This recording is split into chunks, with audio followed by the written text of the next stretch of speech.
त्रयमन्तरङ्गं पूर्वेभ्यः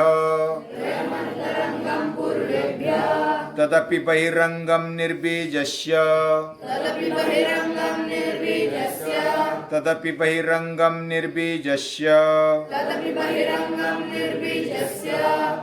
त्रयमन्तरङ्गं पूर्वेभ्यः तदपि बहिरङ्गं निर्बीजस्य तदपि बहिरङ्गं निर्बीजस्य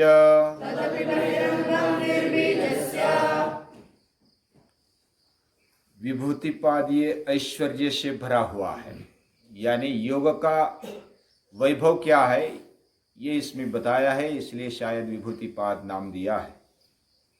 साधन पाद में ये साधन है, इंस्ट्रूमेंट है।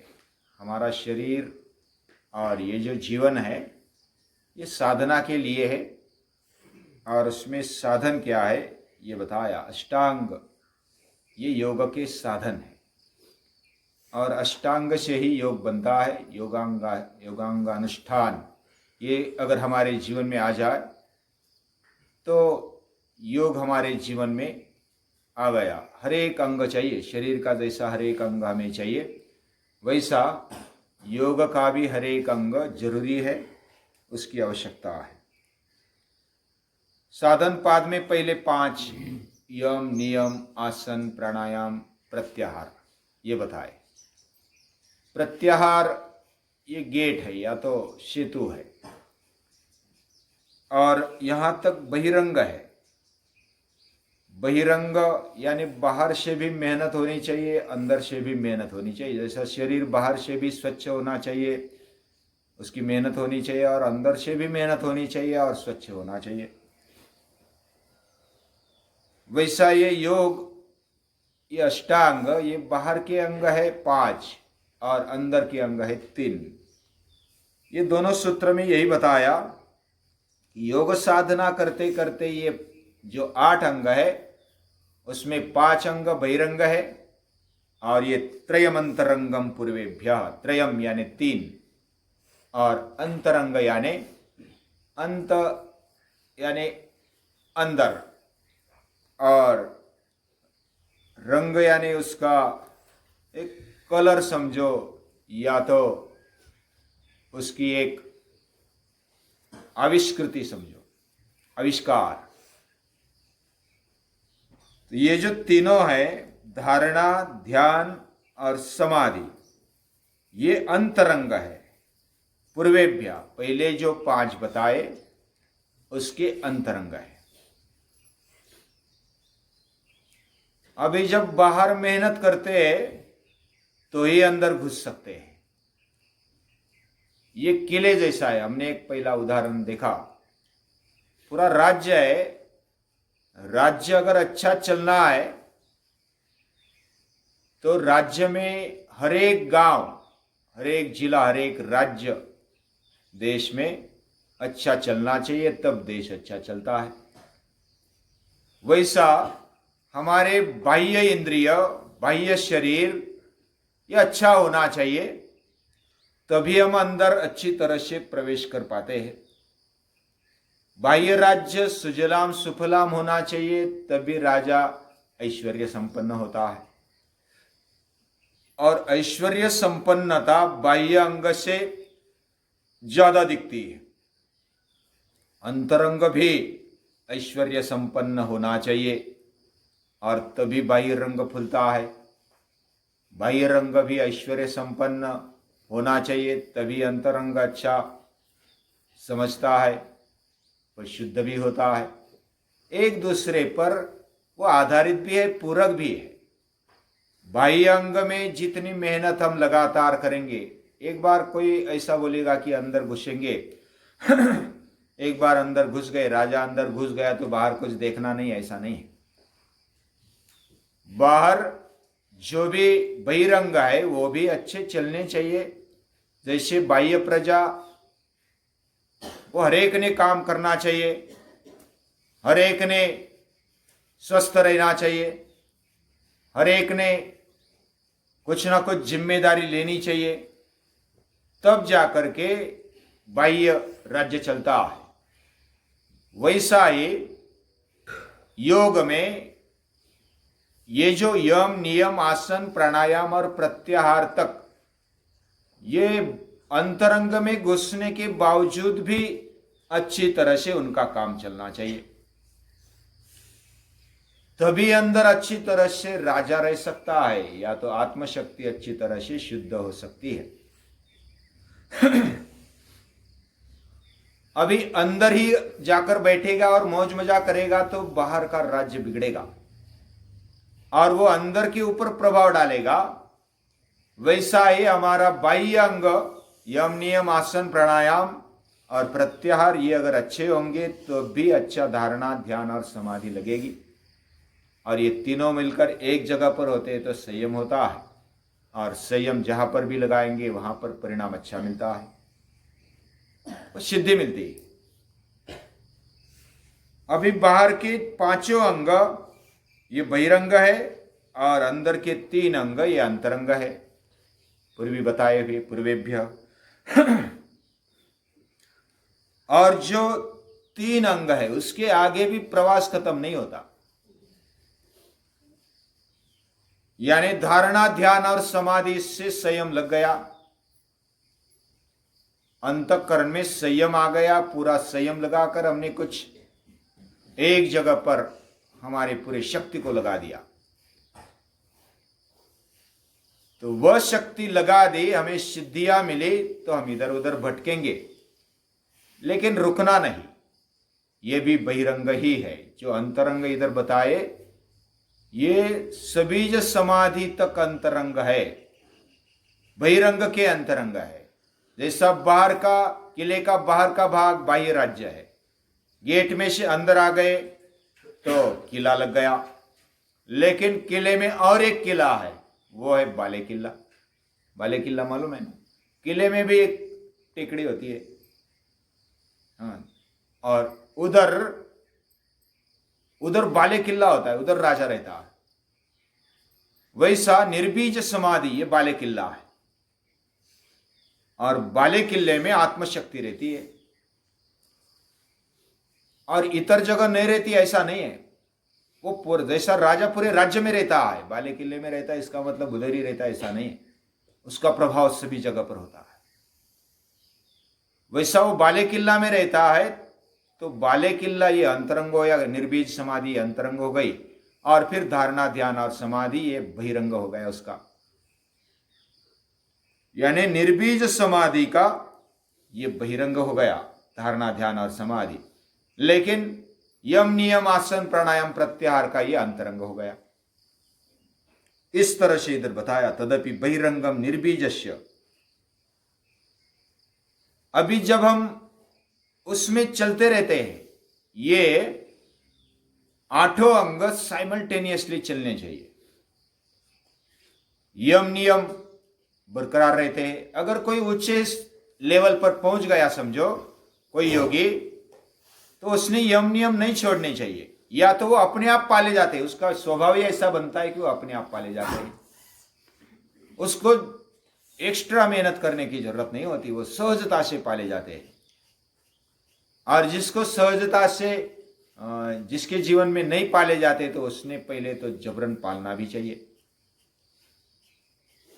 और इसका मतलब यह भी होता है कि वो अंतरंग में अभी तक घुसा नहीं है, अंतरंग शुद्ध होता है, और शुद्ध होने का एक कारण बहिरंग होता है, और बहिरंग शुद्ध होने के कारण, बहिरंग मजबूत होने के कारण बाह्य राज्य सैन्य सीमा पर भी होता है, राज्य में भी होता है, और किले के इर्द गिर्द भी होता है, किले में भी होता है। वैसा सभी जगह पर सावधानी रहनी चाहिए, सतर्कता होनी चाहिए। यानी पूरा राज्य हमारी संस्कृति इसलिए कहती है कि दोनों तरफ से हमारा जीवन अच्छा होना चाहिए, यतो अभ्युदय निश्रेय ससिद्धि सधर्म। बाह्य जो भौतिक बातें हैं वो भी मजबूत होनी चाहिए, और अंतरंग है वो भी मजबूत होना चाहिए, वो भी शुद्ध और बुद्ध होना चाहिए, समझदारी से पूर्ण होना चाहिए। ऐसा अगर है तो आलबेल है, ऐसा मानना चाहिए। यानी ऐश्वर्य संपन्नता तभी होती है। अभी इस प्रकार इसको विजुअलाइज करना है, देखना है, चित्र रूप हमारे ध्यान में आना चाहिए। जैसे हमने राज्य की एक परिकल्पना की, बड़ा राज्य है, साम्राज्य है, साम्राज्य में सीमा पर सैनिक तैनात है, पूरा सैन्य तैनात है। फिर एक राजधानी है, राजधानी में एक किला है और किले में ये सब कुछ है। तो ये चित्र इसलिए खड़ा करना है कि हमारे ध्यान में तभी रहता है जब हम चित्र खड़ा करते हैं। तो ये ज्ञान पाने का एक तरीका है, ज्ञान को प्राप्त करने का एक तरीका है। और ये टेक्निक बहुत सारे लोग उपयोग भी करते हैं। अभी आगे आने वाले सूत्र में ऐश्वर्य बताने वाले हैं महर्षि पतंजलि, वैभव बताने वाले हैं। वो वैभव बताने के लिए कुछ हमारे समझ में आ जाए और किसके कारण ये वैभव मिलता है। वो वैभव या तो सिद्धि मिलने के बावजूद भी हमें कहां जाना है, कहां पहुंचना है, ये भी सावधान करते हैं। तो ये जो त्रिकाल ज्ञान आगे मिलेगा, उसके लिए कैसे कैसी परिणाम हमारे जीवन में होने चाहिए, कैसे होते हैं, ये बताने वाले हैं आगे के सूत्र में। तो उसमें बहिरंग अंतरंग, अंतरंग भी निर्बीज समाधि के बहिरंग, इसको जब हम पार करते हैं, आगे चलते हैं, तो बीच बीच में जैसे राजा गेट पर आ गया तो सभी अंदर के जो सैन्य होते, अधिकारी होते, वो सब हाजिर रहते स्वागत करने के लिए। राजा अगर विजयी होकर आ गया या तो कुछ वैसा भी आ गया, तो अभी राजा के सामने वो तैयार रहते हैं कि राजा महाराज आप आ जाओ, आपका स्वागत है। यानी आपके ही राज्य में आपका स्वागत है, आपने बहुत अच्छा काम कर रहे हैं, आप बहुत ही लड़ाई जीत ली, अपना साम्राज्य बढ़ा लिया, तो वो सब हाजिर रहते हैं। वो उसका ऐश्वर्य है, राजा का ऐश्वर्य है, सैन्य है, धन धान्य संपन्नता है, हार है, तुरे है, रत्न है, माणिक है, मोती है, सब मालामाल है। तो ये जो मालामाल है, ये होना, ये होने का मतलब राजा का एक वैभव है, लेकिन राजा उसके कारण उसके लिए नहीं है। राजा केवल भोग भोगने के लिए नहीं है। तो राजा समझो कि कोई एक मेहमान है, तो राजा का पुत्र है, वह बाहर गया है और बाहर से आ गया, बाहर से आ गया तो उसका स्वागत हो गया, उसको हार तुरे दे दिए, हे राजपुत्र आपका स्वागत है, आपको हार ले लो, तुरे ले लो, कुछ रत्न ले लो, कुछ हीरे ले लो और बैठो आप इधर ही। लेकिन राजपुत्र ऐसा नहीं करता है, वो हार तुरे मेरे लिए महत्वपूर्ण नहीं है, हार तुरे तो आएंगे जाएंगे, कपड़े आएंगे जाएंगे, खाना पीना आएगा जाएगा, लेकिन मुझे राजा से, राज सिंहासन से मुझे लेना देना है। मैं राजपुत्र हूं, मैं राजा का पुत्र हूं, मुझे राजा के पास बैठना है। मुझे ये हार तुरे नहीं चाहिए, मुझे रत्न नहीं चाहिए, रत्न से भी, रत्न का जो मालिक है, जो रत्न का भंडार है, वो मुझे चाहिए। ये ऐसी बात है, जब आत्मशक्ति की तरफ जाते हैं, निर्बीज समाधि की तरफ जाते हैं, तो वो निर्बीज समाधि अंतरंग है और उसमें फिर आत्मशक्ति है। इसलिए आत्मजीत या तो आत्मविजयी होना है। ये बात इधर महर्षि पतंजलि बताना चाहते हैं कि हमें बीच में जो आएगा वो तो आएगा, उसके लिए मेरा जीवन नहीं, वो तो साइड इफेक्ट है। राजा का पुत्र हो तो रत्न तो मिलेंगे, बाकी वैभव भी मिलेगा, जो भी चाहिए वो भी मिलेगा, लेकिन वो मेरे लिए मायने नहीं रखता है।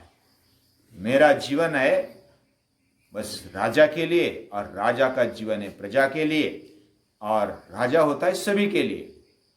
लेकिन राजा वैभव संपन्न हो और मैं भी वैभव संपन्न हो, ये मुझे चाहिए, लेकिन उसके लिए मैं नहीं हूं। ये तो साइड इफेक्ट है, वैसा है, ये ऐश्वर्य है, ये तो साइड इफेक्ट होगा। लेकिन मुझे चाहिए आत्मशक्ति, मूल बात पकड़नी है, ऐसा इधर महर्षि पतंजलि बताना चाहते हैं। इसलिए ये बात बहुत ही सीक्वेंस से बताई, पूरा चित्र हमारे सामने खड़ा किया है। तो आगे निर्बीज समाधि तक जाते जाते कुछ परिणाम हमारे चित्त पर होंगे। कैसे कैसे परिणाम होंगे, कैसे लक्षण दिखेंगे, और फिर उस परिणाम पर ध्यान करने से, संयम करने से कैसा आगे का ज्ञान होगा, आगे की सिद्धि मिलेगी, वो इधर आगे बताएंगे, वो कल देखेंगे।